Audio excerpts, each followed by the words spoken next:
my usual want, I'll do what I want to do. So I'm going to touch on a whole bunch of things relatively quickly. I know that you know a lot of the housing numbers. We've invested $1 billion since I became governor in housing. We've assisted in the construction of over 17,000, almost 18,000 units of housing.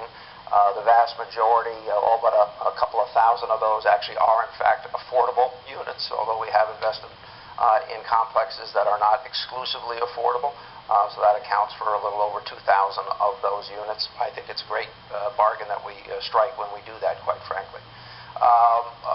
Housing is extremely important. I said before that the state's, I've said many times, that the state's underinvestment in our housing was inexcusable, didn't make any sense, didn't create jobs, didn't put households and keep households together, ignored the fact that we had rising, not only rising unemployment, but rising homelessness for a long period of time, and allowed that housing that existed in our state to deteriorate very significantly to a point where much of it was no longer had residents. People wouldn't live in those units.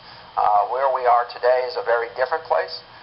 We're on a road to full recovery and additional units as well. And we're going to stay that course. That's why we have the department. That's why we're investing the kinds of money we are. That's why we're looking for new and different partners all the time on the housing front. So I'm not going to say a whole lot more about housing. Are you speaking later yourself? You tell them the whole big story about that. What I think I want to make sure that everybody understands is this is a holistic approach to supporting the Alice community or our communities within the state. It involves everything. It involves making sure that we were the first state to be certified as ending chronic homelessness amongst veterans.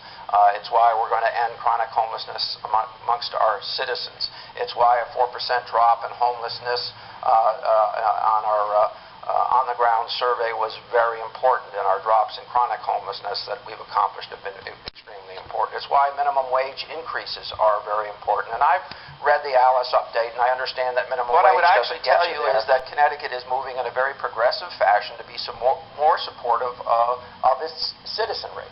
And the more that those citizens need, the more they should receive. And the less that those citizens should need, or at least some number of them, the less dependent they should be and reliant on a government, particularly when they're more inclined to complain about taxes than anybody else.